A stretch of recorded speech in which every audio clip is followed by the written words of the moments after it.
Well, here is a rundown on some of our Alaska stories for this Monday morning. It is December 5th, 2016.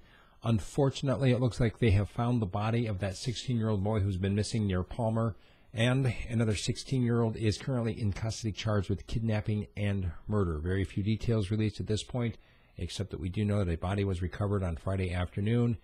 They still have not formally, publicly identified it, but they do believe it is the missing teenager.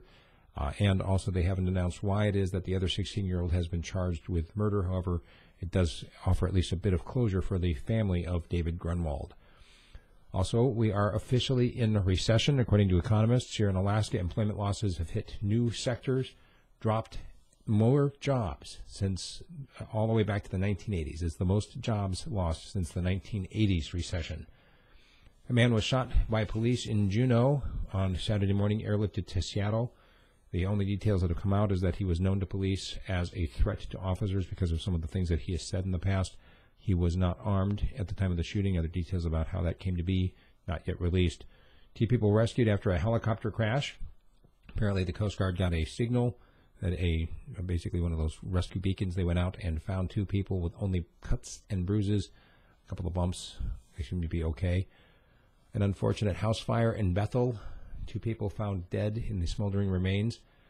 In Fairbanks, the temperatures plunged over the weekend and could be around minus 40 through the middle of the week.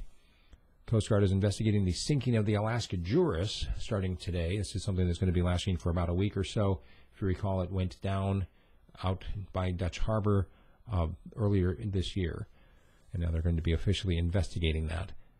The Bethel Homeless Shelter has opened early because of a plunge in temperatures. It's normally scheduled to open about a week from now. And in Anchorage, they've made more emergency shelter beds available. I believe it's the Beans Cafe is now also doubling as an overnight shelter.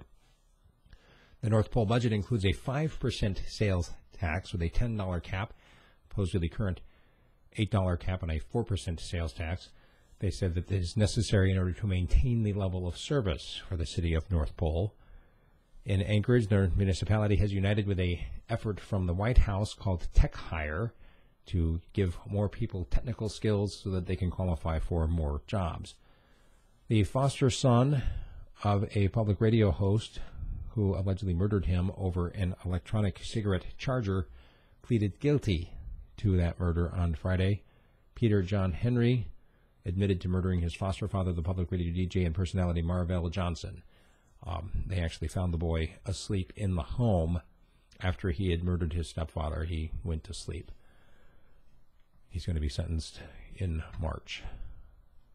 In Chugach High School on Friday, a whole bunch of kids didn't show up to school because of a threatening graffiti message that was left in the bathroom. Nothing happened, but apparently it was a threat about some kind of shooting that was going to happen, and better safe than sorry. A lot of kids just didn't go to school on Friday. The Fisheries Board has asked the state to beef up salmon protection and asking for tougher regulations for people who might disturb salmon habitat.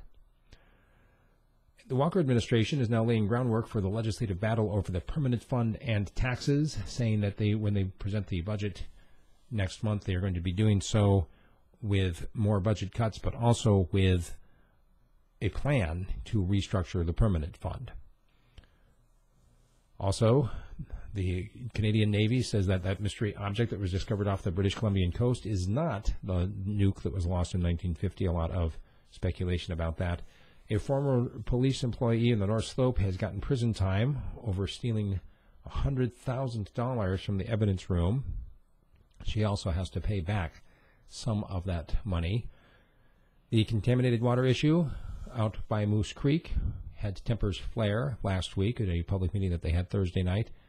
Apparently people a little upset over the fact that the Air Force was contaminating their groundwater. Meanwhile, the Air Force is providing drinking water to everybody whose levels are higher than the EPA standard.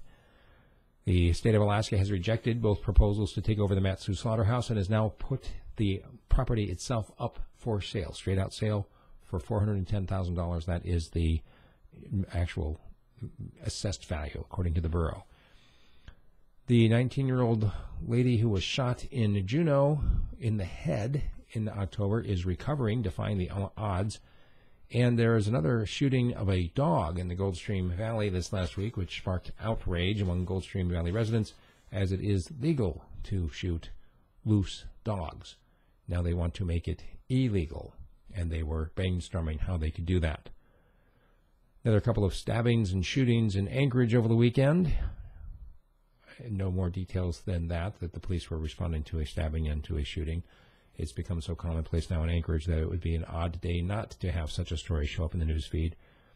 And in Fairbanks, Mayor Matherly has now tapped Deputy Chief Jukes to become the new police chief. That will be at tonight's meeting. The film festival in Anchorage kicked off on Friday with the last movie shot in Anchorage under the Film Tax Incentive Program. Millions of dollars spent by the state to encourage movie producers to make their movies in Alaska. A couple of movies were made, and the state decided to cut the program because it was too expensive. And the town formerly known as Barrow is already in court over the new name of Utqiagvik.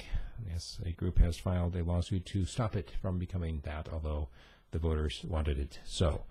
That's our news for this Monday morning. Hope you enjoyed it. And we will be back, of course, with a commentary.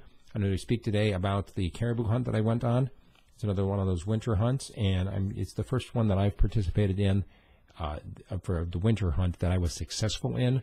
And I'm going to tell you not only why I was successful, but why I think it is one of the most dangerous hunts that you can go on. Talk about that in the commentary. If you like what I'm doing, please consider becoming a sponsor. A number of ways to do that, of course. You can buy a subscription at RadioFreeFairbanks.com. You become a Patreon sponsor. All of those details right there, RadioFreeSpeech.com. And a friend of mine has Radio Free Fairbanks. I am RadioFreeSpeech.com. Thank you very much. We'll get it right eventually. I've only been doing this for